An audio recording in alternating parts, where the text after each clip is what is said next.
जय हिंद। इससे पहले वाले क्लास में आपको दांत के बारे में पढ़ा दिए थे। देखिए, दांत जो था वो पाचन में बहुत महत्वपूर्ण हेल्प किया था। हम जानबूझ के उसको पहले पढ़ा दिए ताकि वो एक तो बाईपास का टॉपिक था, उसको साइड से निकाल दिए। अब मेन टॉपिक पे आते हैं, डाइजेस्टिव सिस्टम।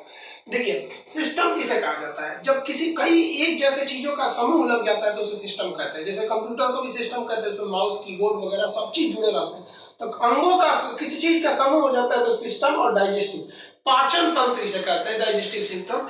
कई तंत्र मिलके भोजन को पचाने का कार्य करते हैं, उसे हम पाचन तंत्र कहते हैं। देखिए, पाचन कहते हैं, पाचन किसे कहा जाता है? बहुत ही जटिल पदार्थ यानी बड़े पदार्थ को बहुत ही सरल यानी छोटे छोटे पदार्थों में तोड़ना पाचन कहलाता है। तो पाचन बड़े पदार्थ को छोटा करना है, उसी को क्या कहते हैं? पाचन। जैसे मान लीजिए हमने रोटी खाई तो दांत उसको तोड़ तोड़ के छोटा करता है, लेकिन उस पाचन को तो हमारी कोशिकाओं की जरूरत है। कोशिका इतनी छोटी छोटी है तो क्या दांत से तोड़ देने से वो क्या इतना छोटा हो जाएगा? नहीं हो सकता है, तो उसको बहुत छोटा करना पड़ता है। तो जटिल पदार्थ को सरल पदार्थ में बदल देना पाचन कहलाता है। अब पाचन में ध्यान से समझिएगा, पाचन जो होता है यह एक प्रकार का फिजियोकेमिकल प्रक्रिया होता है। फिजियोकेमिकल का मतलब क्या होता है? भौतिक, रासायनिक। भौतिक मतलब होता है थूर पूंछ। तो देखिए, हम लोग फिजिकली भी पाचन करते हैं, कूच काट के, सबसे ज्यादा तो मुंह से रगड़ देता आदमी दांत से कूच काट के। ये कौन सा क्रिया? फिजिकल। उसी में रासायनिक क्रिया भी होती है, जैसे टाइलिन एंजाइम, लार वगैरह निकलेगा तो आदमी उसी को जीभ से लपेट देता है, उसको ले एकदम बढ़िया से चबा दिया। तो यहाँ फिजिकल भी हो रहा है और केमिकल भी हो रहा है। पाचन में ज्यादा मदद तो केमिकल करता है, लेकिन फिजिकल भी होता है। तो पाचन एक प्रकार का फिजियोकेमिकल प्रक्रिया है। पाचन का मुख्य काम क्या होता है? हम पाचन करते क्यों है? तो भोजन से हमें ऊर्जा मिलने के लिए। तो कहेगा पाचन का मुख्य कार्य, तो भोजन से ऊर्जा मिलने के लिए। अब देखिए, पाचन कई चीजों का होता है और कई चीज का नहीं होता है। तीन चीज याद रखिएगा, कार्बोहाइड्रेट, प्रोटीन और फैट, इन्हीं का पाचन होता है। कहेगा जल का पाचन होता है? नहीं। विटामिन का पाचन होता है? नहीं। खनिज का होता है? नहीं। ये सीधे सोख लिए जाते हैं, डायरेक्ट एब्जॉर्ब कर लिए जाते हैं, डायरेक्ट एब्जॉर्ब कर लिए जाते हैं। क्यों? क्योंकि ये इतने छोटे छोटे कण होते हैं, इतने छोटे होते हैं कि इनको तोड़ने की अब जरूरत ही नहीं है, सीधे निकल लिया जाता है। तो वो एकदम छोटे होते हैं। समझ आ गया आप लोग को? तो ये इतना समझ आ गया।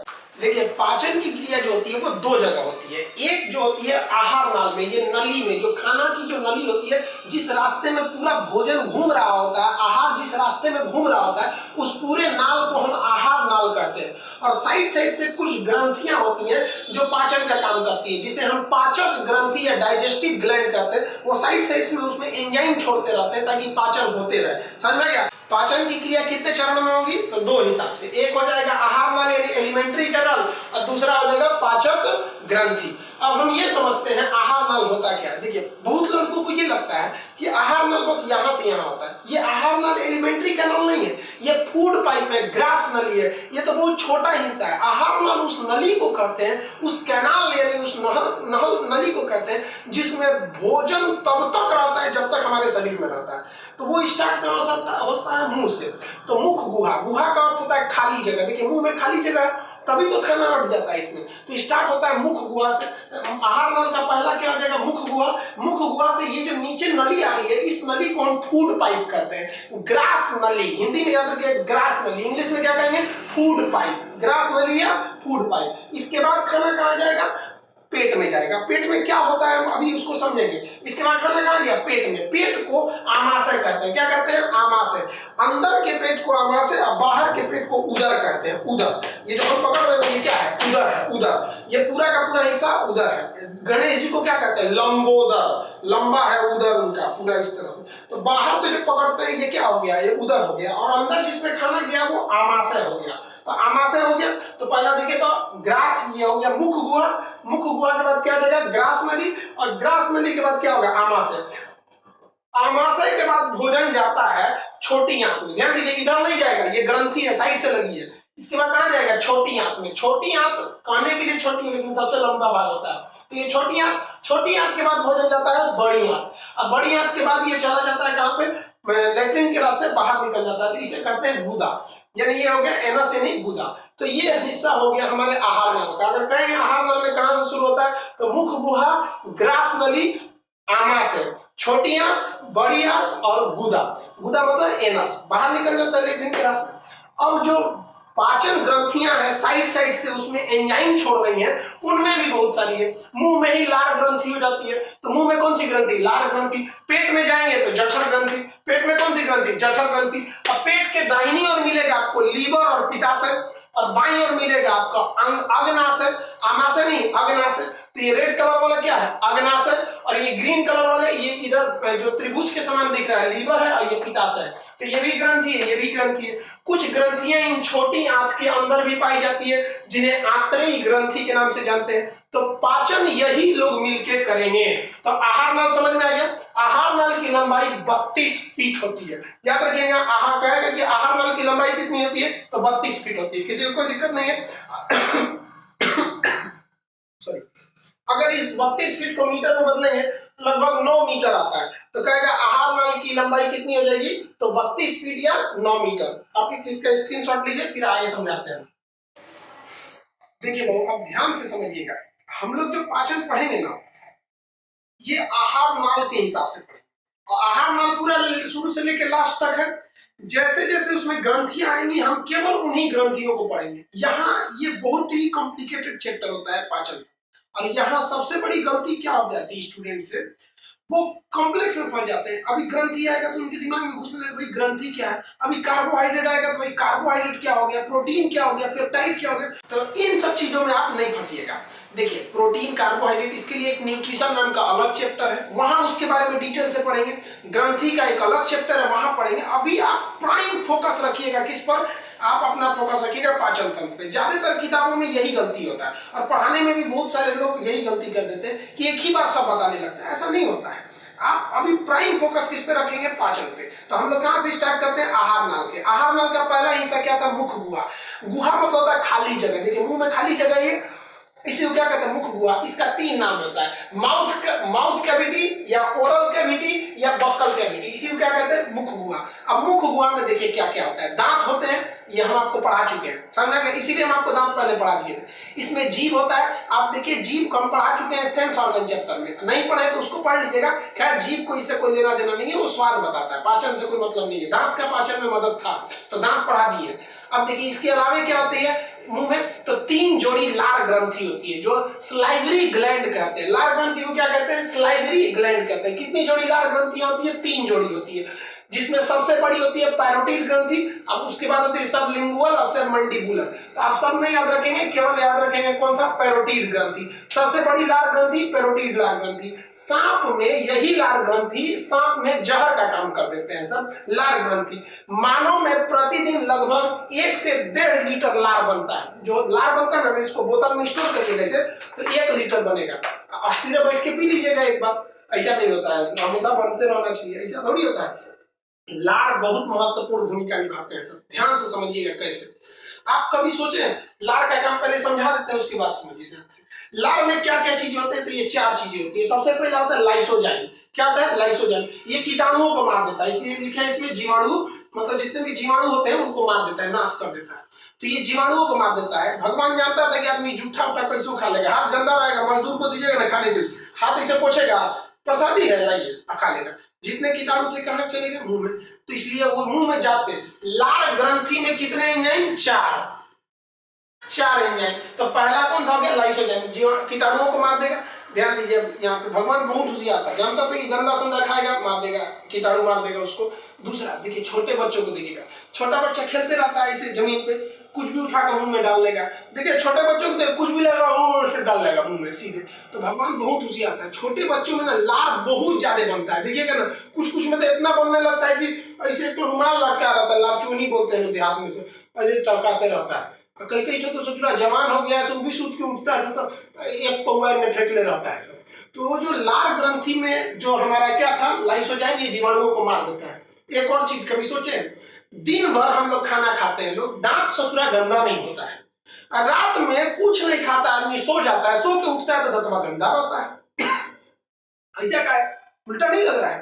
तो इसका भी रीजन यही है, लाइसोजाइम रात में नहीं बनते हैं, सो गए लोग, बहुत कम बनते हैं, और यहाँ पे सारी गंदगी रहती है, और दिन में पूरा थूक से लबड़ाया रहता है, और वो क्या होता है, दांत हमेशा हम लोग का साफ रहता है। समझ आ गया आपको। तो पहला हो गया लाइसोजाइम, जीवाणुओं को मार देता है। अब टाइलिन और डाइस्टेज, ये 2 अलग अलग एंजाइम है, लेकिन काम दोनों का सेम है। देखिए, आप ऐसे जनरल किताब में पढ़ेंगे कि लार में क्या होता है, टाइलिन, यही बहुत फेमस है टाइलिन।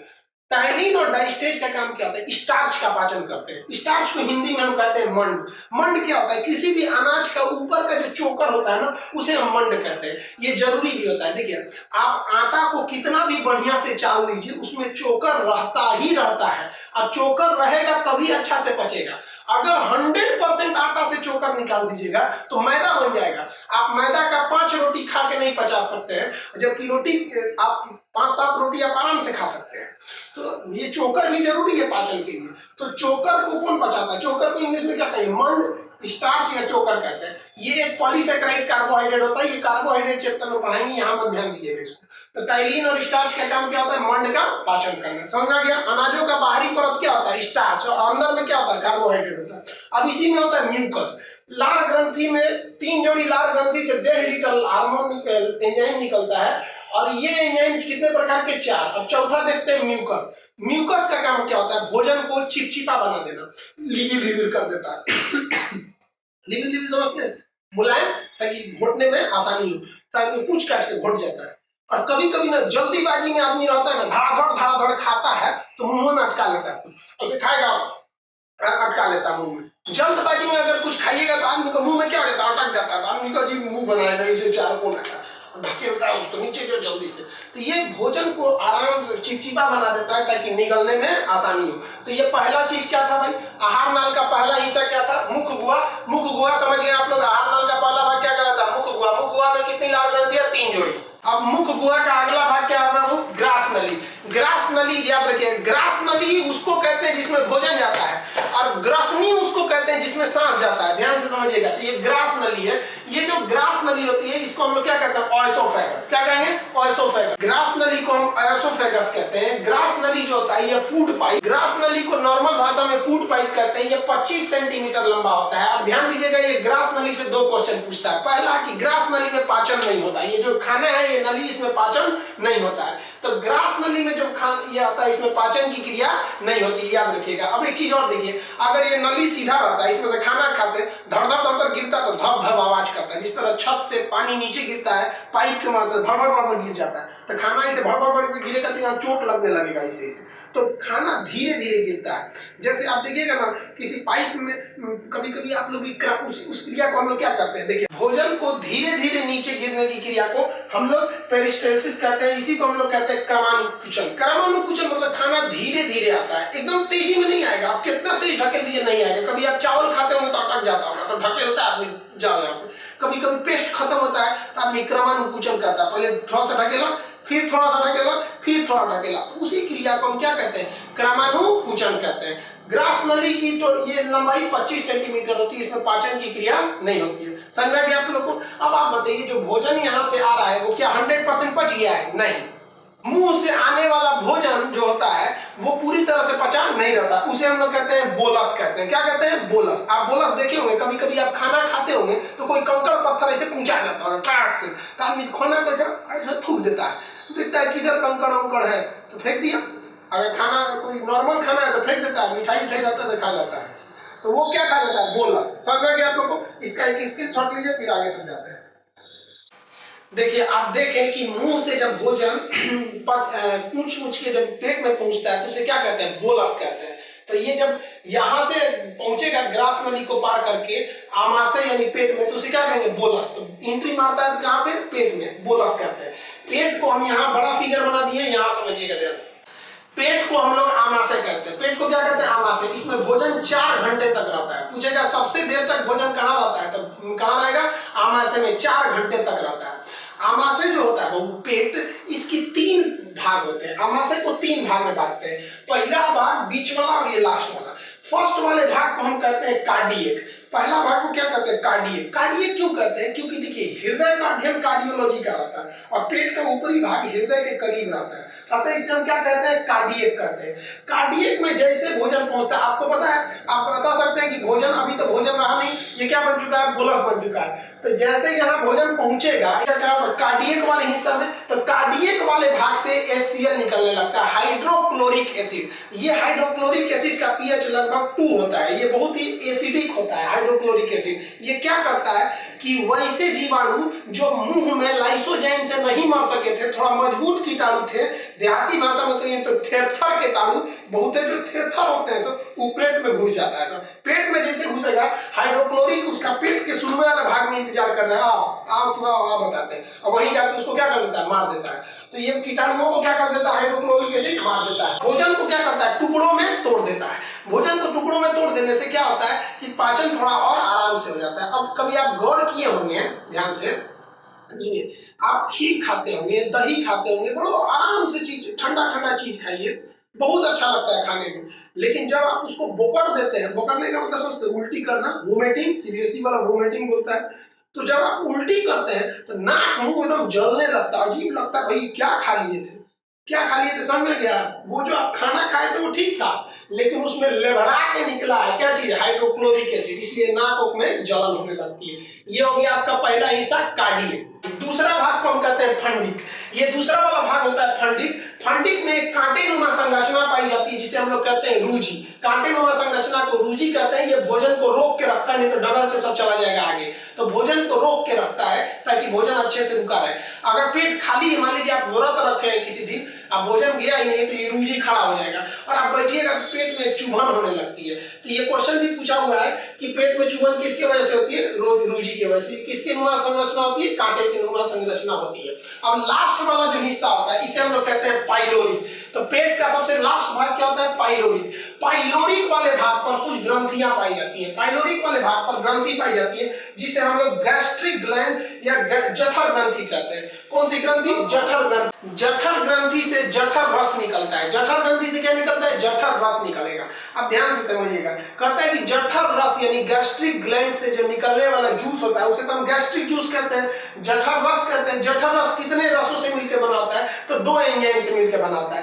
एक होता है रेनिन। रेनिन दूध को दही बना देता है। रेनिन क्या करेगा, दूध को दही बना देगा। इसलिए छोटे बच्चों को देखिएगा, उसको दूध पिलाइएगा और जब उल्टी कर देगा ना तो दही उल्टी कर देता है। बुढ़ापा में क्या होता है, पेट और काम करना छोड़ देता है, तो डॉक्टर कहता है कि देखिए बाबा, अब आप दूध मत खाइए, क्योंकि दूध को मेहनत करके दही बनाना पड़ेगा, सीधे दही खाइए। इसलिए दूध से ज्यादा फायदा करता है दही। तो आखिर वो दही बनेगा ही, दूध से क्या बन जाता है, दही। एक बार क्वेश्चन घुमा के पूछा था, आजकल एग्जाम में क्वेश्चन खखोर के पूछता है। पूछा था कि रेनिन किसका पाचन करता है, न दूध ऑप्शन में था न दही था। तो ध्यान दीजिए, उसमें था केसीन प्रोटीन। तो ध्यान दीजिए, दूध में तो केसीन प्रोटीन पाया जाता है। तो क्वेश्चन वही है, थोड़ा सा घुमा दिया। अब जठर रस में दूसरा रस होता है पेप्सिन। पेप्सिन क्या होता है, देखिए, पॉ से प्रोटीन, पॉ से पेप्सिन। ये क्या करता है, पेप्सिन प्रोटीन का पाचन करता है। प्रोटीन को तोड़कर पेप्टोन में बदल देता है। प्रोटीन को किसमें बदल देता है, पेप्टोन में। तो कहेगा प्रोटीन का पाचन क्या होता है, तो पेट में। तो कौन पचाता है बाबू, पेप्सिन। पेट में पेप्सिन पचाता है किसको, प्रोटीन को। हाइड्रोक्लोरिक एसिड जीवाणुओं को मार देता है। समझ आ गया आप लोग को? कितने घंटे यह खाना रहता है, 4 घंटे। अब एक चीज आप गौर किए होंगे, ध्यान से देखिए, कभी कभी क्या होता है, आदमी खूब ज्यादा खा लेता है, कचर उचर के खूब दबा के खा गया है, इतना ना खा लिया है कि एकदम मतलब समझ लीजिए कि उसको पच नहीं रहा है। एकदम शादी ब्याह में गया, मारा चाट बर्गर मोमो हुमच के खा लिया। जितने हुमच के खाएंगे ना उतने ज्यादा हाइड्रोक्लोरिक एसिड निकलेगा, उतने ज्यादा क्या होगा, एसिड निकलेगा, बहुत एसिड निकलेगा उसको पचाने के लिए। और उसको पचाने के लिए निकलेगा तो उसको पचेगा तो उससे गैस निकलेगा। तो वही बोलता है आदमी, धुआं ढेकार आ रहा है। देहात के लोग बोलते हैं धुआं ढेकार आ गया है, किसकी वजह से, एसिड के बढ़ने से। तो सीबीएसई वाला क्या बोलता है, acidity, I am suffering from acidity. Acidity समझ रहे, धुआं ढेकार, किसके वजह से, हाइड्रोक्लोरिक एसिड की मात्रा बढ़ रही है। तो इतना कचर के खाने की क्या जरूरत है कि एसिडिटी हो जाता है, समझ रहे। तो डॉक्टर आपको क्या देता है, मिल्क ऑफ मैग्नीशिया, MgOH का whole twice. Milk of magnesia कहा जाता है, यानी मैग्नीशियम का दूध है, मिल्क ऑफ मैग्नीशिया, मैग्नीशियम का दूध। अब ये दूध मिलेगा कहाँ पे, तो इसी को हम लोग कहते हैं इनो। आप पीजिएगा ना इनो, तुरंत 6 सेकंड में आराम, प्रचार देखते हैं ना इनो का। तो मिल्क ऑफ मैग्नीशिया पीजिएगा तो धुआं ढेकार नहीं आता है। समझ आ रहा है आपको? देखिए, आपके मन में एक सवाल आता होगा कि जब हाइड्रोक्लोरिक एसिड इतना खतरनाक है तो पेट खुद क्यों नहीं जल जाता है। तो देखिए, पेट की जो परत होती है वो एक पतली लेयर से बनी होती है जिसे म्यूकोसा कहते हैं, और यह म्यूकोसा क्षार होता है। क्या होता है, क्षार यानी बेस होता है। और ये क्या होता है, एसिड। देखिए, एसिड की पहचान इसमें H लगा रहता है, क्षार की पहचान OH लगा होता है। तो जो इसकी जो मांसपेशियां है वो म्यूकोसा की बनी होती है, जो क्षार की होती है। और जैसे ही इस क्षार पर अम्ल आता है तो आपको पता है अम्ल क्षार एक दूसरे को न्यूट्रल कर देते हैं, जिस वजह से यहाँ पर इसकी कोशिकाओं को कोई नुकसान नहीं पहुंच पाता है। यही बताइए, देखिए इनो जब पिए थे तो इनो में क्या होता है, मिल्क ऑफ मैग्नीशिया, वो भी तो सेम कंसेप्ट पे काम करता है, उसमें भी क्षार होता है और जब ज्यादा एसिडिटी हो जाती है तो एसिड को ये क्षार रद्द कर देता है, समझ में आ गया, न्यूट्रल कर देता है।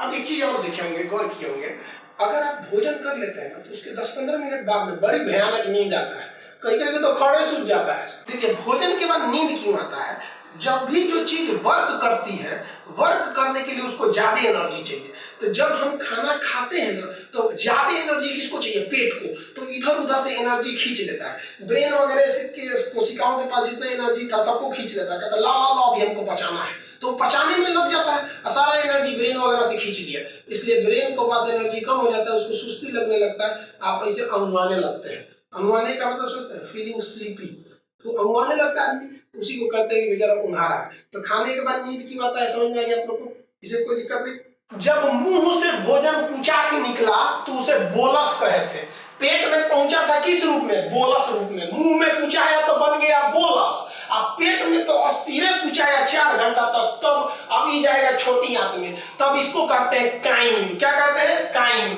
यहां से जो भोजन निकलता है क्या बन के निकलता है, काइम। पेट से कुचा के निकल गया तो क्या बन गया, काइम। अब ध्यान दीजिए, मुंह से निकला तो बोलस, पेट से निकला तो काइम।